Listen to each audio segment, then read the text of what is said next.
That's interesting. Beyond that, obviously, there are cuts that are happening to some federal programs. We know that at times there are conventions that often use the convention center for these large federal government agencies that, will have retreats even here in Hawaii. Have you begun looking into how the impacts and the cuts that are happening in these departments?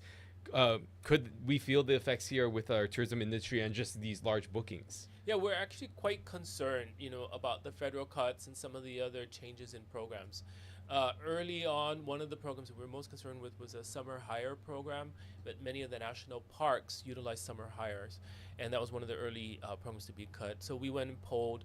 We found that most of the national parks here in Hawaii uh, rely on full-time employment, so it shouldn't be so bad of the impact. There won't be a lot of slowdowns in attendance and such. However, some of the things like you mentioned, conferences, many of our conferences that we target are science, medical, and research.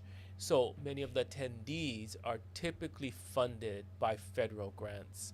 And when there's always a slash in federal funds, it's typically the travel budget that gets cut first, right? So we're concerned, not right now because these are mostly committed, but maybe out further in the rest of the year, there may be some slowing down in attendance of some of our conferences. Yeah, I mean, the thing about it is that, with an industry like tourism, we really like predictability. And I think that all of the uncertainty that's coming out of Washington day to day, it's got to make your job significantly harder.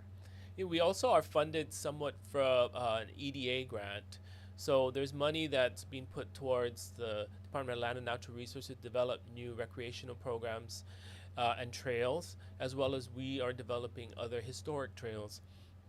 And though we can access the funds right now, as many others have pointed out, we're not sure if the funding in our next tranche of pull down for money will be available or the workers will still be there so that we have to work to get the approvals for some of our projects as well.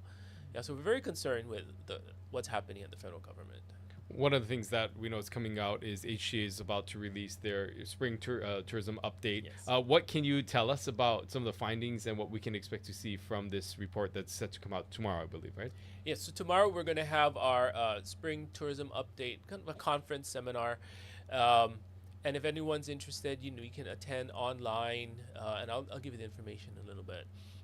But most importantly, we're bringing not only what's happening here in Hawaii with our destination stewardship programs, understanding what are we doing to address some of the impacts of tourism in the local communities, but we're bringing in our international offices to see what's actually happening in markets. So in Japan, in Europe, in Canada, Korea, Australia, New Zealand. So they here give us insights of market conditions, what they're seeing in terms of trends for visitors coming. And then we also hear from our US market, which is predominantly the visitors that we have now, about 80%. So we'll learn all of that, and you can go to our website and look for the events section and register for the webinar that's happening from 8 to 12:15 tomorrow, Wednesday. And what do you hope people get out of this information? Are we learning more about the trends sort of globally? You mentioned all those foreign markets, or is it more of a focus of here in Hawaii? What kind of information can we expect? So what we're seeing now, is the fact that Hawaii has a very strong brand awareness, right? As a luxury destination, natural beauty, to have a place to relax, enjoy themselves. There's lots of recreation and activities. But what we're also seeing now is the trend towards more environmentally conscious, sustainable type of tourism programs.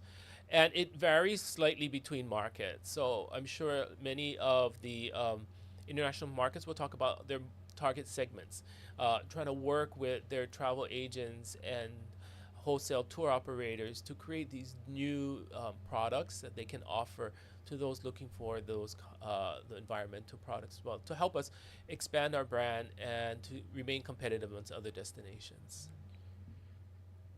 What are the other things that we continue to try to always get information on is what's going on with the Japan market and understanding where things stand. We know that there continues to be an effort to really push Hawaii and make Hawaii a forefront there. We know that there's a pop-up happening right now at the Haneda Airport. But what can you tell us about the state of where things stand with our market in Japan? Well, for Japan, they have a strong relation to us. They've associated Hawaii as a quality destination, safe destination. However, the price and the value package has been very difficult sell for them right now because their yen is so weak. So overall, in the long range, we're still seeing it will be slow until 2027. But in order to address that, we're working back in market to show them, as I mentioned, addressing those segments that actually have affinity to Hawaii and the kind of products that we do have. Those are environmentally conscious that are looking for more of a sustainable destination. Also, we're working tightly with finding educational groups that are able to travel, school groups, high school as well as college groups, where they can find specific information about the history and culture of Hawaii and want to seek that out.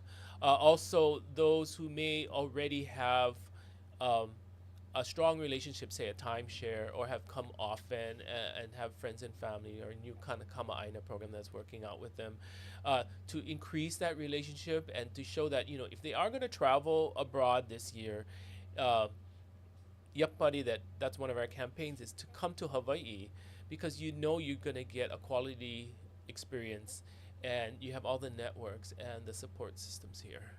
One of the things you did mention is our reliance now on the mainland market, and Yes. specifically when you think about, the majority of those visitors, I would imagine, come from California. California has now suffered their own tragedy with the wildfires. What kind of an impact do you expect that to have on the folks who are able to come here now that they are dealing with their own wildfire tragedy? Yeah, though, we do support our family and friends there in California, there won't be any substantive impact to the overall number of visitors coming from the Los Angeles market. It's such a broad market, it runs all the way from Los Angeles down to Anaheim.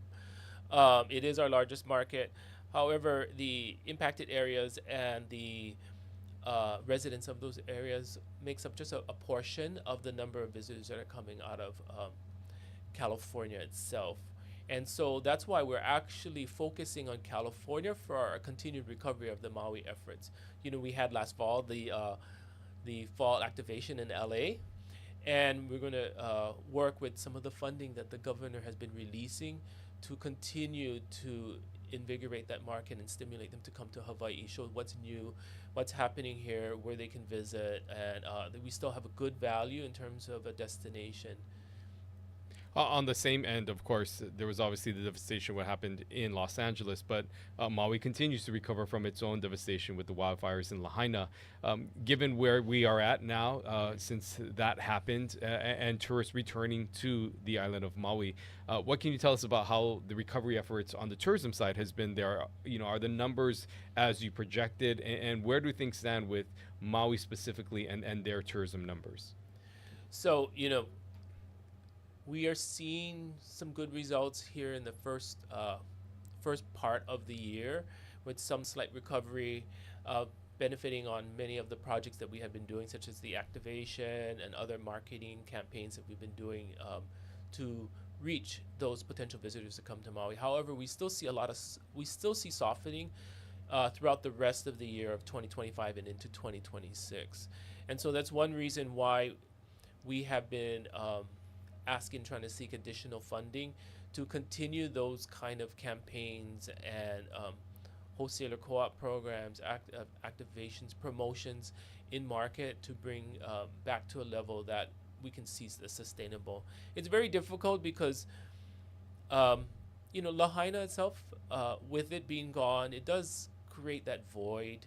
Though there are many other options and things to do on Maui, we just have to get more information out to tell visitors, you can't go to Lahaina now, but there are many other things to be doing, and encourage them to come to Hawaii.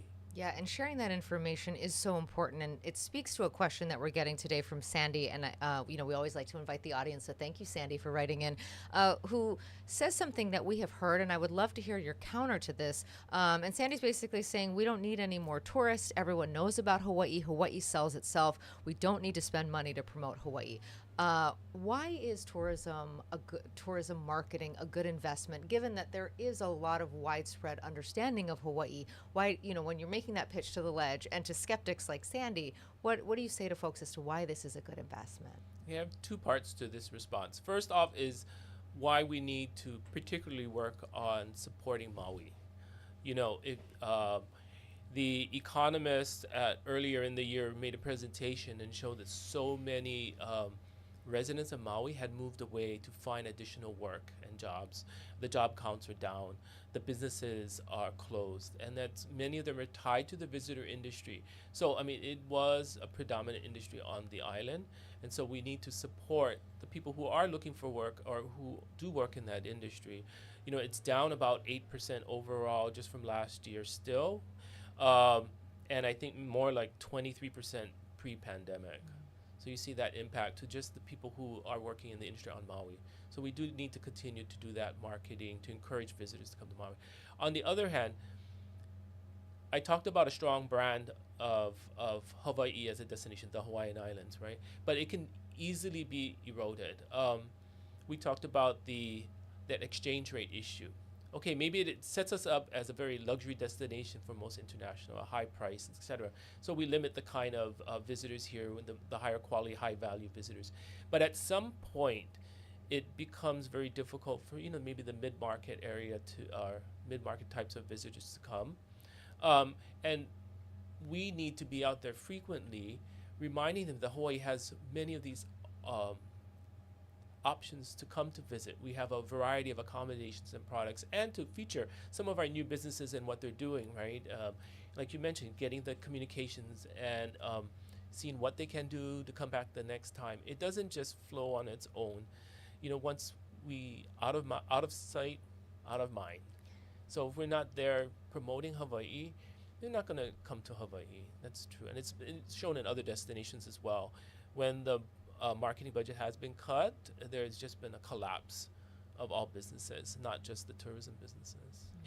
We're seeing just the overall diversification of the way in which Hawaii is also being marketed, right? We talked about sustainable tourism. There's also this sports tourism that we've also discussed on this program as well, and the state's efforts to really encourage those types of groups. Of course, you spoke about some of the other events and groups that you're targeting for larger conventions, if you will, noting that all these other things that are happening throughout the world, from wildfires to tariffs, and what is sort of the game plan moving forward with just the overall marketing scheme for trying to invest in some of these other areas like sports and larger conventions? How much of that plays into just marketing to the everyday consumer, and how do you find that balance within marketing in order to speak to all these different segments of groups of people that could potentially come to Hawaii? I think one of the things that you have to look at when we talk about marketing is actually the product development side. And that goes to what you were mentioning about that whole shift in Hawaii that we're trying to aim for, of a regenerative tourism model, where the kind of tours and activities or the accommodations here actually contribute more to the community, to creating more jobs, local jobs, buying local, supporting local farmers and such. So we're actually investing quite a lot through our destination stewardship programs on identifying those community groups and organizations that want to be a part of the visitor industry to gain economic benefit, but at the same time be that quality product that shifts the mindset of not only us being a resort, sun surf beach, but people are going to come to Hawaii to learn a little bit more, understand the people that are here, and be rejuvenated in both mind and body. And I think that'll keep us competitive, and then we can start continue our marketing and advertising and such. But we have to have that quality product, so we have the right kind of visitors coming here. Yeah, and there's an interesting discussion happening in the comments. We love it when that happens, and you guys are discussing things among yourself. Stephanie saying, please ask Daniel about the return on investment for every dollar spent in marketing and its return to Hawaii. So when you're making this pitch to the legislature, I'm sure we now. Well, can you tell us what HTA is hoping to get in in this session when it comes to funding for the agency, and what to Stephanie's point, what is that return on investment? Yeah, so for us, just on our advertising campaigns that we've done in the U.S. and Japan, the return on the spending of just the advertising alone and none of the other supportive efforts that we're doing, returns in terms of visitor spending almost 300 to 1 for the dollar that we put in, and then generates tax revenue off of that. And so we're always positive in terms of just the contribution that we put in. I think last year we did about, in the advertising side, about 14 million or so total out of our $63 million budget. And then looking at where we're going, right, in terms of what we're looking at the legislature, we mentioned that we still need to continue for Maui recovery as well as rebuilding our international markets. Japan, Korea, Australia, New Zealand are still behind from where we want them to be. It took a while for them to come out of COVID, and now because of exchange rate issues, we have to show the value when they come here.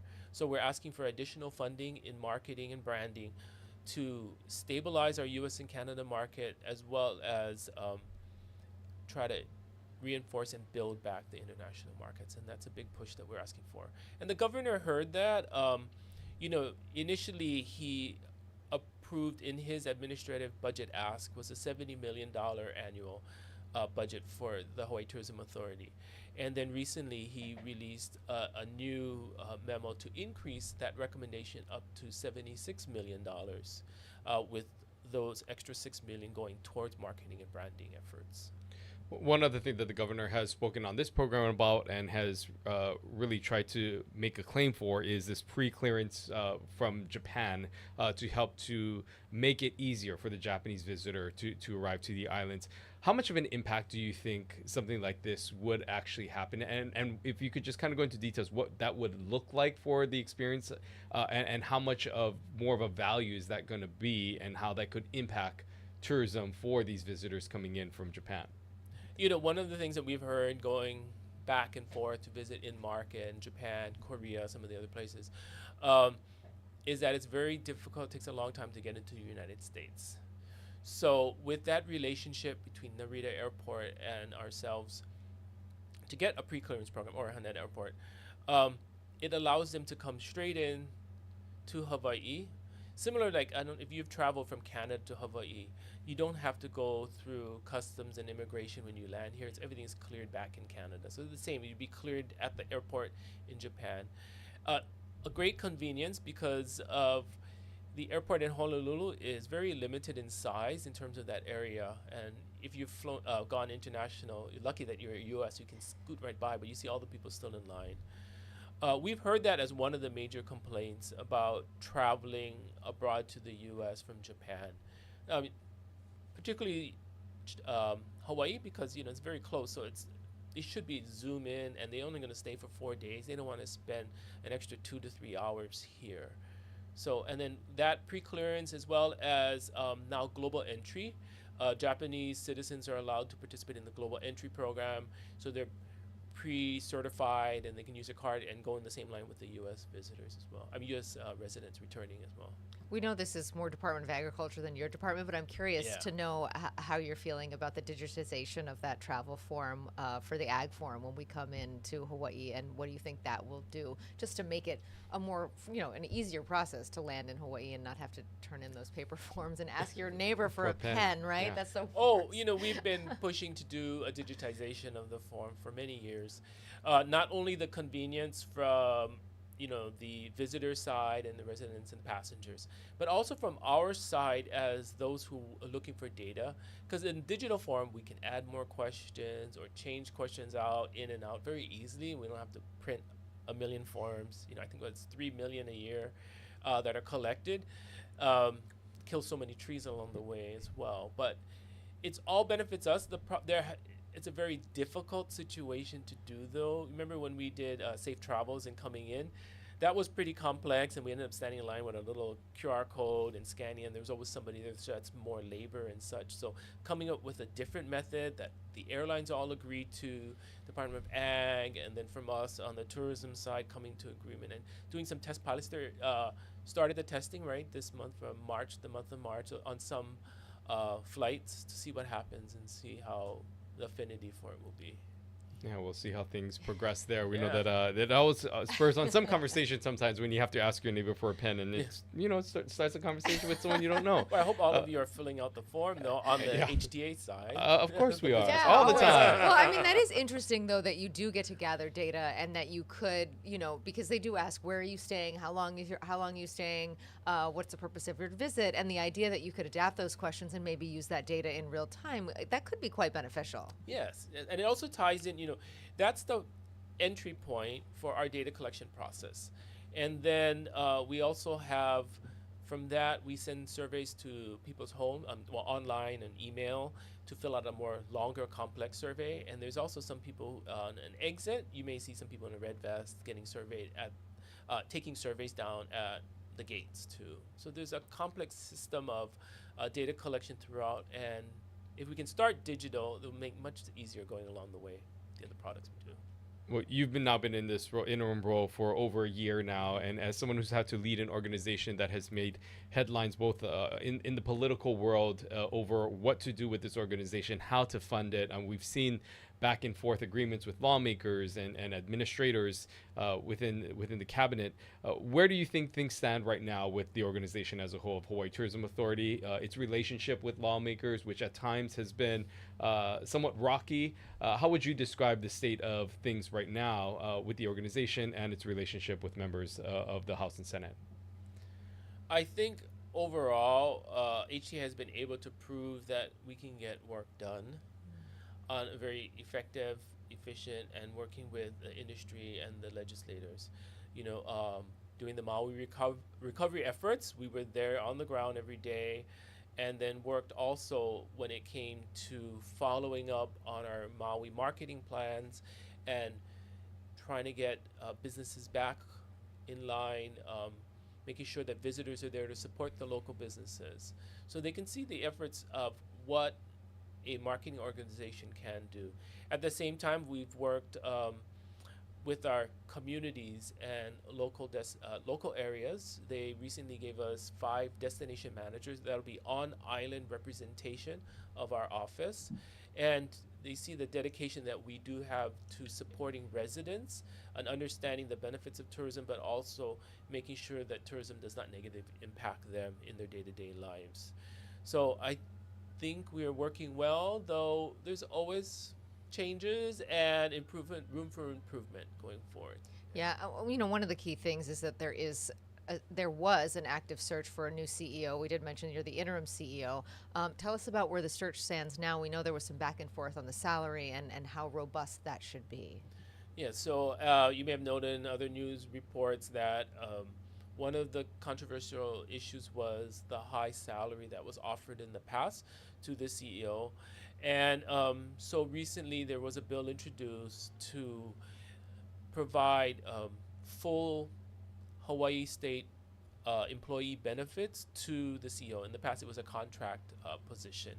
So with the retirement and health benefits, most likely then the committee would then offer a lower salary, but with full benefits in retirement. That has its points, and that's the reason why the search committee has actually paused until they find out what the outcome of that bill is if it does pass.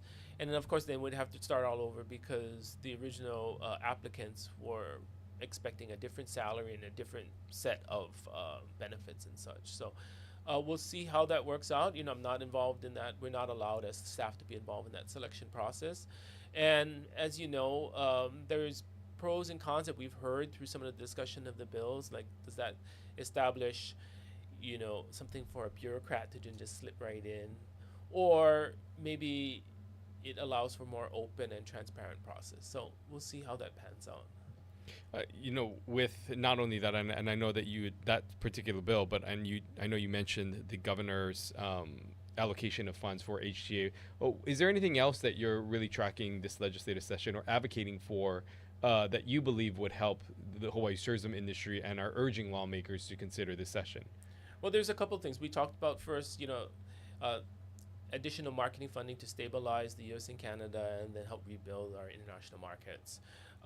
We're asking for additional capital improvement funding. So, we did receive funding to repair the leaks on the roof. But since we're going to do that in 2026, we should also, and the entire convention center will be closed down, we'll take that time to actually do a lot of the repair and maintenance that we could, say, the escalators, a lot of painting, repair, and fixing of tile, etc. So we're going to ask for additional capital improvement money so that we can do it all one time while the convention center is down instead of stretching out over a period of time. And the last thing is we are supporting the governor, supporting the intent of the governor's look at increasing TAT in order to address the climate change impacts. However, we're very adamant that it has to have a nexus to tourism and benefiting the visitor industry, such as dedicated marketing funding for HTA and the industry, as well as, looking at are there any environmental projects such as beach restoration or repair of certain areas that are frequented by visitors. Yeah, I mean, that's interesting, and viewers might know that more colloquially as the green fee, and that's something that he's been fighting for in 2 sessions now. This is his 3rd go at it. In those conversations, because it does seem like that money, it's a climate fee, but maybe it goes into insurance, maybe it goes into different areas. What has the reception been like to those kinds of requirements, that it does have a tourism component, given that you are taxing the visitors at the end of the day? I think we've heard from various groups that, if it does go to support the visitor industry, they're more supportive, especially when it doesn't impact or create a barrier to travel for visitors. It doesn't increase the prices so much that it would actually preclude people from traveling to Hawaii, which means we have to increase our marketing to show that, this money is going towards a good cause. At the same time, it does help make improvements for our hotels and resort areas through the beach restoration or fixing up infrastructure issues. Yeah, so much to talk about when it comes to tourism. We're almost out of time. I just want, before we let you go, what would you say to folks about the health of the tourism market for Hawaii? What do we need to be looking out for? I think it's very important that we look at this shift towards a more regenerative tourism product and model here in Hawaii in order to remain competitive as a global destination. So you can't be doing the same tried and true, well, it's not tried and true anymore, but just basic tours, but really investing in local businesses, buying the local products and integrating it into the things that you're doing. If you're in the visitor industry, if you're not in the visitor industry, see how actually you are being impacted positively by it and how that relates to what you're doing. And I see it's going to be a struggle going forward, and we've known for a couple of years that tourism is now going to be more of a foundational economic sector. It's not going to be that growth sector. We're going to have to rely on diversification and other new sectors to help boost us up and move us forward. But we will keep the steady pace of providing revenue into the state so that others can develop some of the new economies. Well, thank you so much for being here today. We continue our conversation on tourism with a focus on stewardship with our next guest. Stay with us. You're watching Spotlight Now.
Hello and welcome back to Spotlight. Now we're continuing on in our conversation about tourism, its impact, and some of the progress that's being made in the industry.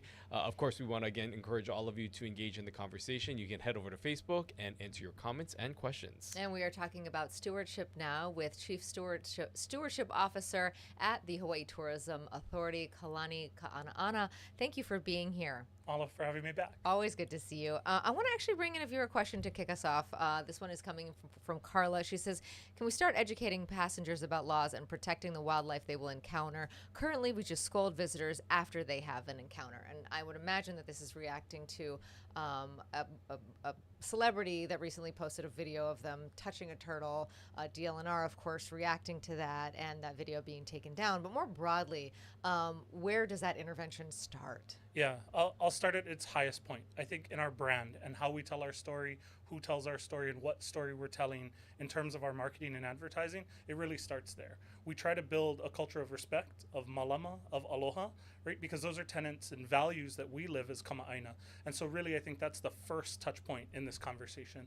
The next one is actually in our kuleana messaging. We have a whole series of messages that go out pre-arrival, on the airplane, in the baggage claims, and then following them on social by geotagging, encouraging people to travel responsibly, swim at lifeguarded beaches, don't face your back to the ocean, don't touch turtles, don't touch monk seals, all the things that, I think frustrate us as Kama'aina, that we take for granted, that we just know not everybody does. And so really we try to follow and educate visitors from its earliest point when they're thinking about coming to Hawaii all the way through with digital social ads that are geofenced. And how do you respond to maybe the local side of things? Because I think, as you, the organization tries its best to educate tourists and to bring light some of these things that they may have no idea about.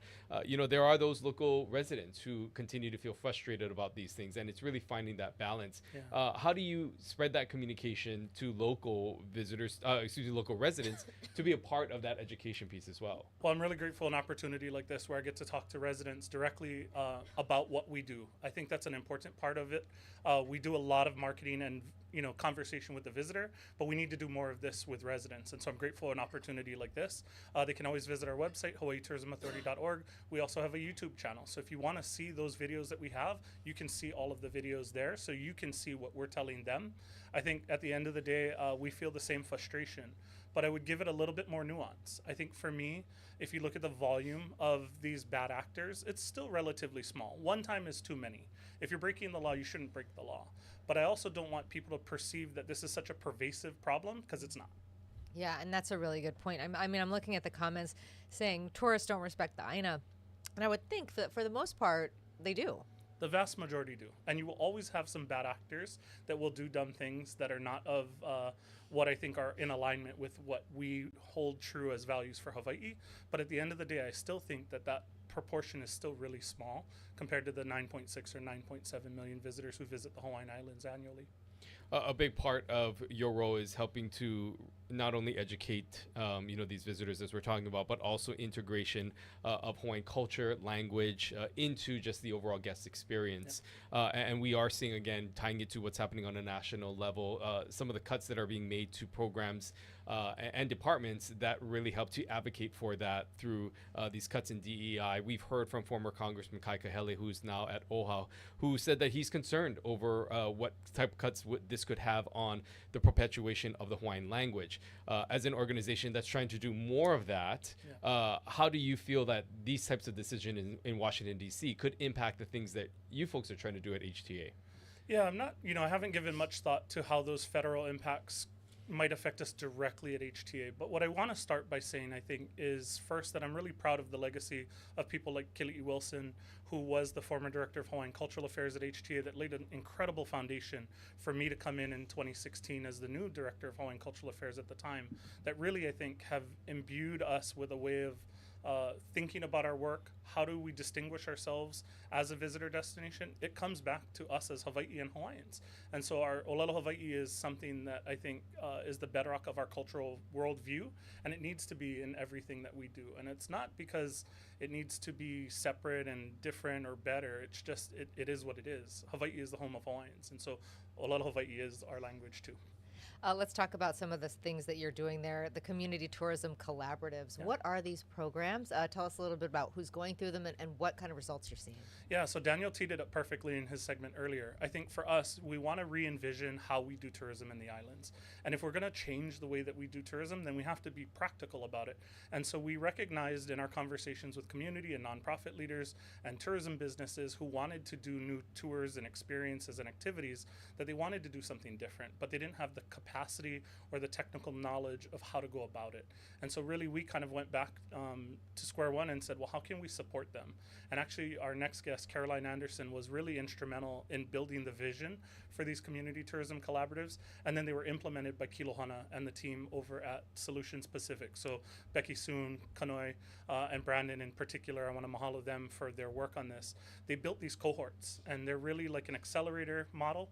We surrounded them with the best technical experts, and we focused them in two primary areas. One was community stewardship. How do we take areas that are over visited and help empower communities to do that visitor outreach and education and protection of that place? A great example is our Malama Maui Hikina program on the east side of Maui, the road to Hana, that everybody knows has been a challenge for so long. And then really empower them and allow them the resources, website development, marketing plans, yeah, you name it. So that was kind of the vision.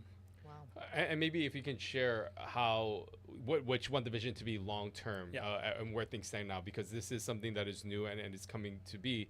But this could also be something that also becomes too big, or that you're getting an influx of people that want to do this, and how to manage that properly. What do you think the long-term vision is for where you would want to see these types of cohorts and opportunities for visitors to experience? Yeah, the cohort, I think the vision at the end of the day is that tourism give back more than it takes. I think the vision is we've been behind the eight ball in addressing some of these challenges. And these CTCs, these community tourism collaboratives, really empower community organizations and tourism businesses to really address some of the long-standing challenges that they've had and really reimagine things. I think sometimes for us in Honolulu and at the Tourism Authority, we need to sometimes get out of the way. Sometimes we need to provide resources. Sometimes we need to do both. And sometimes we need to intervene. And so that's a very sort of nuanced thing to do. But again, we have two ears and one mouth. And so when we get out into community, we need to truly listen, understand what those issues are, and then find the best path forward. And so these collaboratives really have become, I think, the centerpiece of how we're doing that, because again, it does all of those things that I just mentioned. And so what kinds of companies or groups came to you and got this kind of support, and sort of once they go through this, and I think you just finished the first one, what's the on-the-ground result? What are we hoping to see? Yeah, final reports were due at the end of January, so we're sort of still in a learning and evaluation phase about how the first round went. Anecdotally, the cohort members have told us that they loved it. They thought it was too short. They'd love to continue on. They feel like they need a little bit more support. And so we're thinking about what the future might look like. So we'll take this next 6 months, evaluate how they went, and then we'll figure out what they look like in fiscal 26, which starts in July. If you can share how that is also being communicated to the visitors themselves, and if there is a specific target group that you're going after, knowing that they may be more inclined to do that than others, whether it be families or groups or however you make that distinction, how is this information then being passed along to the visitors themselves? Yeah, the beauty of us doing it at the Hawaii Tourism Authority is it's integrated. So our global marketing teams, whether they be in Europe, Canada, South Korea, Japan, Oceania, or the US, all know exactly what's happening. And so we've plugged them into sort of the ecosystem of tourism that we oversee as the state's tourism agency. So when we talk about how are we getting that word out to visitors, what segment of visitors, we let our marketing partners take that role. They know it best. And so we sort of have two houses at HTA. We have a stewardship office and a brand office. And we really work closely together to make sure that what we've done to develop new experiences and ways of interacting on the islands are getting pushed out to the visitors pre-arrival through the brand team. But I also want to say that I think our whole sort of ethos around what we want people to go see and do is to have these meaningful connections with Hawaii. And we can do that better than, I think, in a new way where we're empowering these like maybe non-traditional tourism partners. We have a lot of farms and a lot of nonprofit organizations that have done stewardship, where they may have gotten grants to take care of aina and do lo'i projects, but now they're looking how to diversify their revenue stream. Okay, well, maybe they want to welcome only 10 visitors a month. That's the kind of beauty and how I think this really reshapes it, is now communities and organizations are managing it as opposed to being reactionary and sort of being sort of overrun. Now we're being proactive and we're getting ahead of it. Yeah, I mean, and we heard Daniel talk about how the expectations of the tourists themselves have changed, Yes. that they don't necessarily just want to come here and lay on a beach Correct. and stay in. Flop and drop. Yep.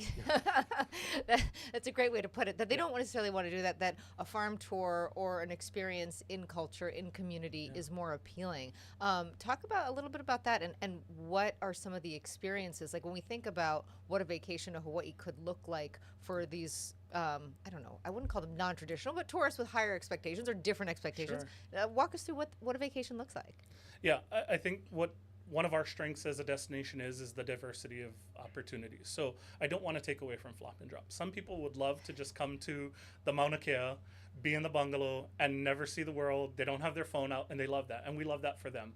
And then there are others who maybe want to go and participate in a leeward forest restoration project just outside the resort, and an opportunity for that now exists because of this program and how we connect visitors with those experiences. And so you have your regular attractions that people want to see, your Dole Cannery, or excuse me, your Dole maze out in Wahiawa, or whatever it might be. Pearl Harbor are really famous ones. Haleakala, Hawaii Volcanoes National Park. These are, Hawaii Volcanoes National Park is a UNESCO World Heritage Site. Most people don't know that, since 1986. And so people want those kind of experiences, can do that. But if they want the smaller, more intimate, more connected, Kahuku Farms on the island of Oahu, now they can go do a farm tour, and then they can go buy the value-added ag products in the farm shop at the end of the tour. That's the kind of impact that we want to have. Visitors spend over $20 billion in the state, but where are they spending it, and how are they spending it? And I think our goal at HTA is to really drive the regenerative tourism model so that that spending is going to small businesses and micro businesses that really reinvigorate and catalyze what we're trying to do in agriculture so that we can feed ourselves or in other areas. And at the same time, do you think that there needs to be an emphasis on also educating local residents about this? Because I don't know how many times people come and visit the islands and they're like, what should I do? And so I think there's a part of where local people should also maybe know, because they can then provide some of this information. You know, how much of that plays a part into what you guys are trying to do here as well? It's something I think we need to think about more and develop. I'll say it's, the communication to residents is difficult for me. There's always a myriad of things going on. But again, opportunities like this, our spring tourism update on Wednesday, our fall tourism conference, we try to create these opportunities for engagement and listening. Our planning process for our new strat plan and DMAPs are coming up. So those are all mechanisms by which residents can engage. But I also want to maybe on a separate tack say, don't be afraid to go play tourist. I think sometimes we live here, but we don't enjoy the things that make Hawaii special. And so I would encourage us as Kama'aina to go try a farm tour, to go try, a culinary experience, do a craft brewery bar hop, whatever it may be, safely, by the way. But, we should be living and enjoying Hawaii ourselves too. And those things aren't just for Malihini. That is such a great point. I was talking to someone the other day and I said, my kids have been in the North Shore like twice. Yeah. We don't take advantage of what is right in front of us. Well, I mean, I do. I love a staycation. I don't know about you, but I do. Fair. Always great to talk to you. Thank you so much for being here today. Just briefly before we me. let you go, what is, you think, the future of this regenerative tourism market? Where is this? What is the potential for this? It's community-led, and we're happy with it, and it's what we want it to be. Okay, thank you for being here. We'll be right back with some exciting news about scholarships and different programs for young people. Stay with us. You're watching Spotlight Now. From the moment you wake up. Hawaii News Now brings you the stories that impact your day. With more on the breaking news, we go live to Casey Lund. Ready with the push alert? I'm going live. We have an update to the breaking news we brought you this morning on Sunrise. Okay, guys, as soon as this wraps, toss to Mahia. And we've been covering this story all day. Now we go live to Mahia for a new development. Stand by for breaking news. They just captured the suspect. That's confirmed? Yes, sources just confirmed it. The news you need the moment it breaks. Here on Hawaii News Now.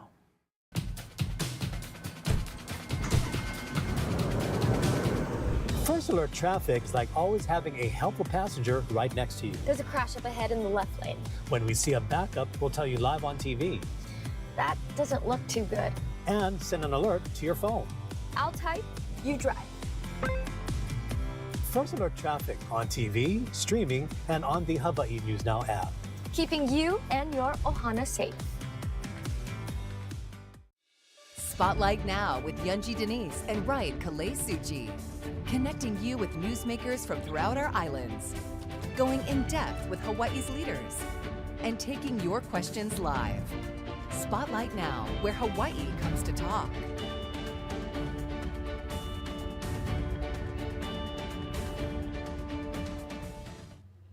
Welcome back to Spotlight Now as we continue on in our conversation around tourism, and welcome in our next guest. Yeah, that's right. Caroline Anderson is here. She also works for the Hawaii Tourism Authority. She's the director of planning there. Thank you so much for being here with us today. Thanks for having me. So we've been focusing so much of our conversation really on the tourist experience, but I'm interested to hear about it from a workforce development perspective. So let's talk about, just where we are when it comes to tourism jobs. We know that there are challenges hitting every industry. The governor's been on here, the mayor, and also private industry, basically everybody operating at a deficit when it comes to workers. Tell us about, the potential for jobs in that market and what that's looking like. Yeah, sure. So, this past year, 2024, we had, or I should say, tourism supported 211,000 jobs. That's a, pretty big, substantial amount of jobs for our residents. And we know that moving forward, our industry is having a hard time finding workers for jobs. And, it stems from, we know that there's migration of our residents leaving the islands, coupled with what happened on Maui and the wildfires and all of that. So it's really important that we find a way to encourage our residents to want to get into our visitor industry, especially our young people. That's really important. Yeah. Is there any specific job or area of the industry that needs the most help? Something that you think is the greatest need at this point in time that, if someone's looking for a job, this is the immediate need and can be serviced right away? Yeah, I don't have that statistics. I just know just in general, our industry, is looking for workers. And, the industry is so dynamic that there's, so much opportunities out there, especially for a younger generation to get into it. And that's what we're trying to encourage at the Hawaii Tourism Authority is, show our young people, the next generation, that, being in our industry is so exciting, that they could make a really good living, that, it's, everything from being, social media to advertising to working in a hotel, being that general manager, to the airlines, being a mechanic for the airlines. It's a really great income for them. So there's just wide range of opportunities. Yeah, and to that end, I know that there are some areas that HTA is involved in. Tell us about the lay program and Ho'olina scholarships. Sure. So the lay program, it was developed in partnership with Climb High Hawaii. And what that is, it's a program that, encourages the high school students to want to get into a career in our visitor industry. So it's been going on for 13 years. We go across the islands. We bring in our businesses. And again, it's to showcase how exciting, dynamic our industry is, and hopefully that they want to pursue a career in our visitor industry and go on to higher education. And what have you seen so far with the response to the program? I mean, is there just interest in all generally among those applicants, amongst the younger generation? I guess my question is, does the future and the future generations see careers in tourism, or is this part of the education process that this could be a career path for them? Yeah, it's part of the education process, and we know that we do a pre and post survey with the students, and we know that the results, it shows that when they first when they first get into the program, they're at maybe 60% that they know how important the industry is. But after, going throughout the day, being part of the lay program, they realize that, it's super important, economically for us, and that they can see the potential how tourism can help their families, as well as having a good career in the industry. And what's interesting, building off of what Daniel and Kalani had shared with us, that sort of tourism has changed so much. So when we think about the kinds of industries that, the kinds of jobs that are supported there, you laid out a bunch of them, whether it's airline mechanic, general manager of a hotel, social media, and then you think about all the regenerative tourism opportunities. This is, a generational change in terms of the type of work that's out there. Mm-hmm. Yes, definitely. It's a generational change, and I would like to go back to the Ho'olina scholarships. That is what we're doing is offering a 4-year full ride scholarship to the University of Hawaii Tim School. And it all started with our past president and CEO, Chris Tatum, and the head of the Hawaii Lodging and Tourism Association, Mufi Hanneman. And it was all about encouraging our high school students to want to pursue that four-year degree at the University of Hawaii Tim School. And so with that, the Tim School lays out all the possibilities out there, and I'm a proud graduate of the Tim School. And so it's just great to get the kids interested and give them the educational opportunities to see what's out there and be part of our dynamic industry. Yeah, and my understanding of that scholarship program in particular, they give out a lot of them. Yeah, over the past years, we've given out probably, I would say, maybe like 15 scholarships, and this year looking at giving an additional 5 more.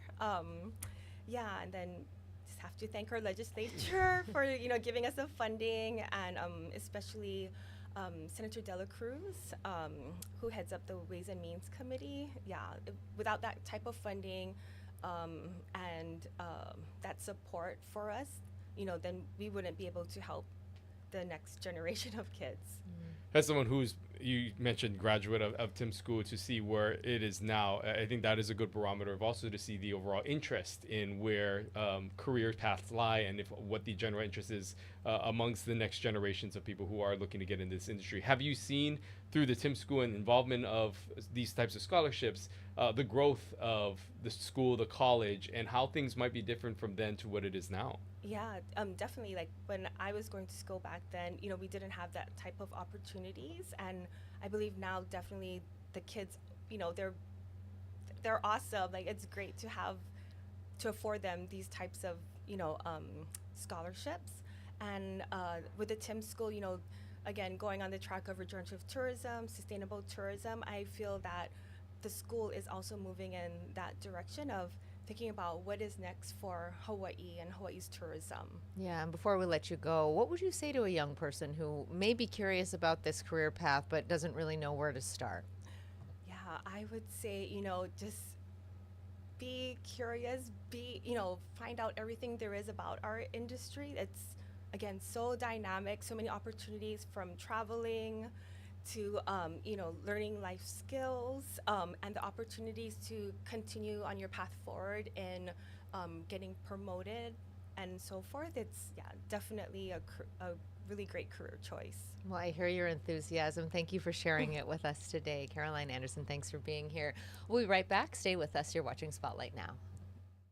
From the moment you wake up. Hawaii News Now brings you the stories that impact your day. With more on the breaking news, we go live to Casey Lund. Ready with the push alert? I'm going live. We have an update to the breaking news we brought you this morning on Sunrise. Okay, guys, as soon as this wraps, toss to Mahia. And we've been covering this story all day. Now we go live to Mahia for a new development. Stand by for breaking news. They just captured the suspect. That's confirmed? Yes, sources just confirmed it. The news you need the moment it breaks. Here on Hawaii News Now. Spotlight Now with Yunji Denise and Wright Kalei Suchi. Connecting you with newsmakers from throughout our islands. Going in depth with Hawaii's leaders.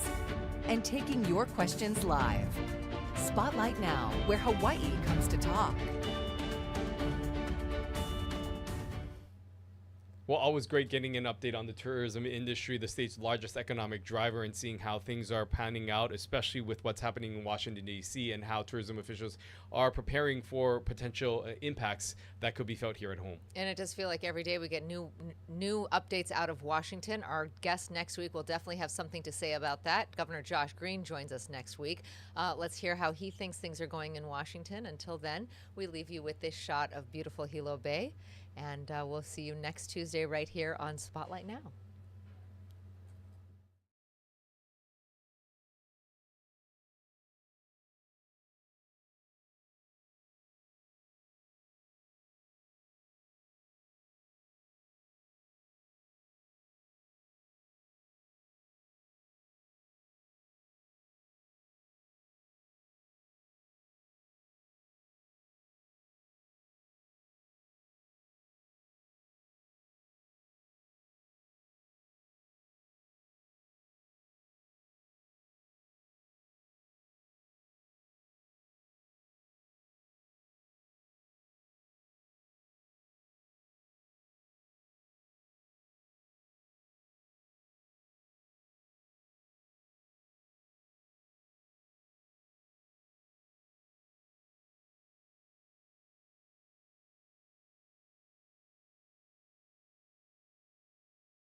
what's happening here in Hawaii with our destination stewardship programs, understanding what are we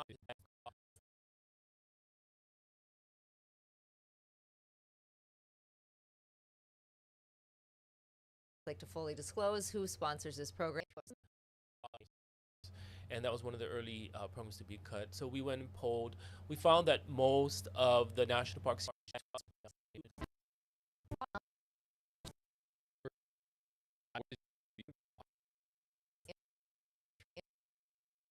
Interim president and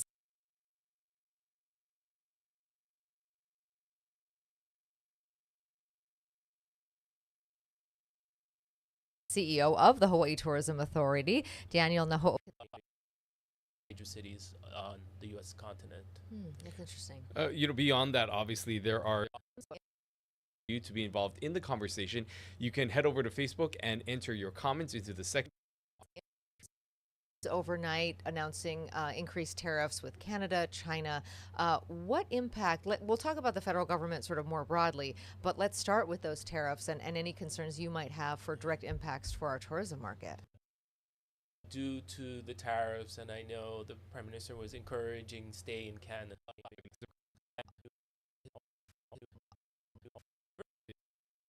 HTA is about to release their spring tourism.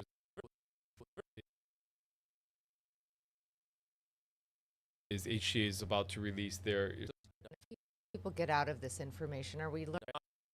I'll give you the information in a little bit. But most importantly, we're bringing not being gone. It does create that void, though there are many other options and things to do on Maui. Many of our conferences that we office that most Canadians consider Hawaii a little bit separate, with their political views more in line with ours, and consider separate from the mainland U.S. That many Canadians are apprehensive of traveling to.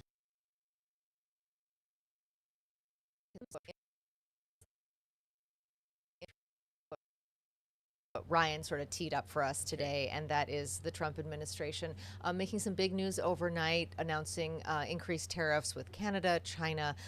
What impact, we'll talk about the federal government sort of more broadly, but let's start with those tariffs and any concerns you might have for direct impacts for our tourism market. Yeah, I know you've heard that many Canadians are apprehensive of traveling to the U.S. as a whole. Due to the tariffs, and I know the Prime Minister was encouraging stay in Canada. However, we've found by working with our Hawaii Tourism Canada office that most Canadians consider Hawaii a little bit separate, with their political views more in line with ours, and consider separate from the mainland U.S. And so they most likely will not stop their travel. There may be some decrease, but not as much as what we may be seeing in some of the other major cities on the U.S. continent.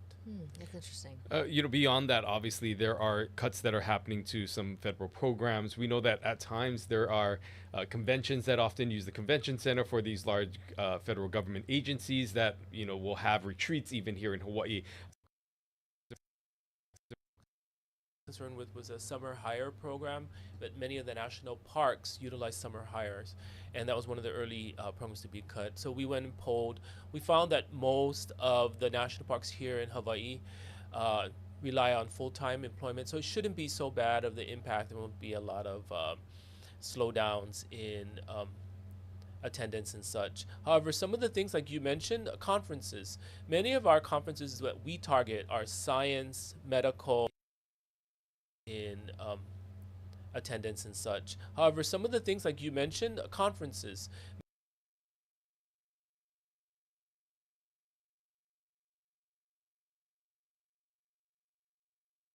Many of our conferences that we target are science, medical, and research.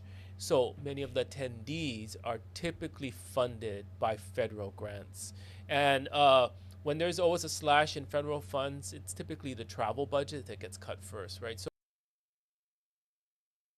So we're concerned not right now because these are mostly committed, but maybe out further in the rest of the year, there may be some slowing down in attendance of some of our conferences. Yeah.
Money, it's a climate fee, but maybe it goes into insurance, maybe it goes into different areas.